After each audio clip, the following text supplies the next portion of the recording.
Father Cipriano de Meo was known as the dean of all exorcists. However, before he achieved this position, he had the opportunity to meet and learn from Padre Pio during his formative years as a theology student. In today's video, we will delve into the anecdotes of Father Cipriano's interactions with Padre Pio, so stay tuned.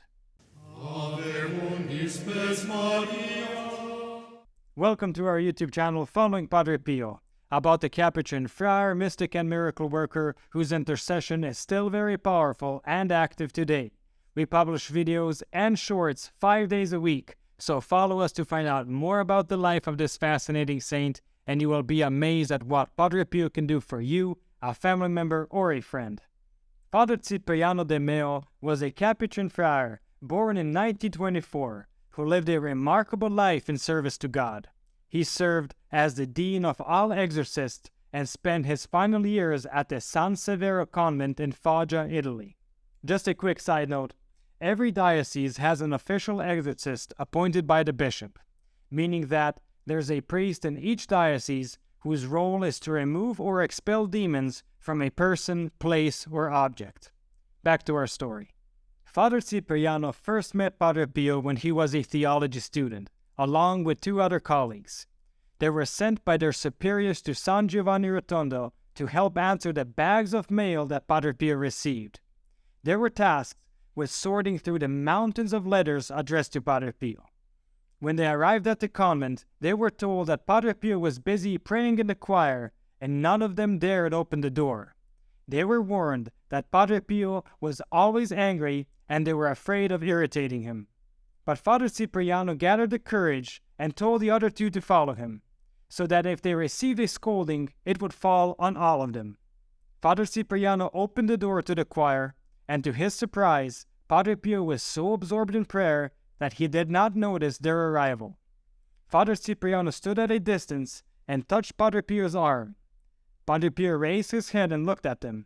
Since they were young, they did not have beards yet. Padre Pio looked at them and said, "Did you sell your beards?" He then asked him to wait for him in the hallway. Their joy was immeasurable, because they thought he would be rude and chased them away. But on the contrary, he started with good humor. Padre Pio was not at all annoying as they thought. He was extremely kind and expressed a holy joy that came from the Lord. Following his priestly ordination on March 6, 1949, Father Cipriano was sent to San Giovanni Rotondo. As a young priest with good appetite, Father Cipriano would often sit next to Padre Pio during meals. Despite Padre Pio's habit of hardly eating anything, he would always offer Father Cipriano a taste of his food, saying, "Here, my son, eat," and passing him the plate. Padre Pio was never on time for meals, but he would enter the refectory praying, still holding his rosary.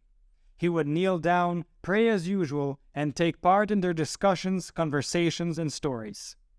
He made an effort not to draw attention to himself and would talk to them about a range of subjects, from politics to telling some jokes to the friars.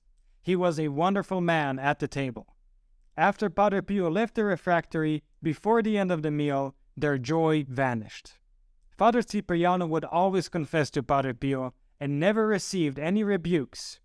During one confession, he asked Padre Pio, "Father, should I dedicate myself to preaching or teaching?"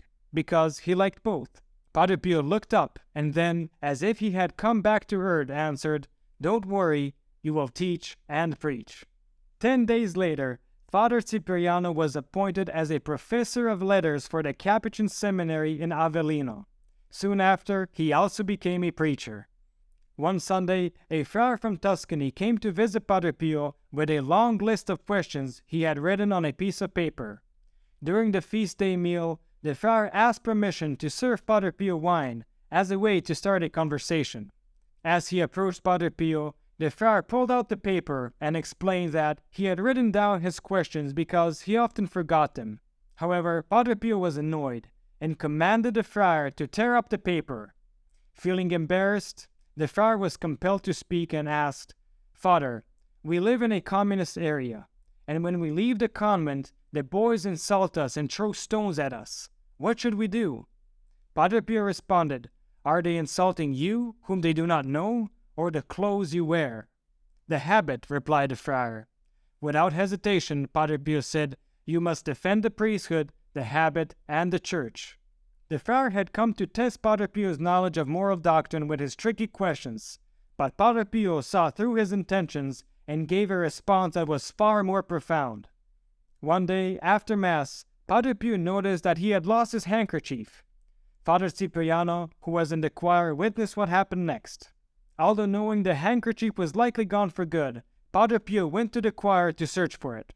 Once there, he addressed the friars and made a plea: "Whoever has found the handkerchief must return it to me immediately, because if my superior comes, he will be furious." Despite Padre Pio's appeal, no one came forward. The person who had taken the handkerchief did so out of devotion, and didn't want to be identified. However, the act of devotion caused a commotion when the superior arrived and demanded that the handkerchief be returned at once, threatening to call the police otherwise. It was strictly forbidden to keep any of Padre Pio's belongings, and doing so could result in excommunication. Despite the stern warning, the handkerchief was never returned, and its whereabouts remained a mystery. Thank you for listening. Please give our channel a boost by continuing to watch another video. This will help with the YouTube algorithm. I have recommended some videos especially chosen for you on the end screen. Or just click on one of the links in the description below for a full selection of great Padre Pio stories. We have a new playlist, Padre Pio Thought for the Day. Check it out. And don't forget to enroll your Mass intentions for next Friday's Padre Pio Holy Mass. You will find the link in the description below. And stay tuned for the next video on the life of Padre Pio.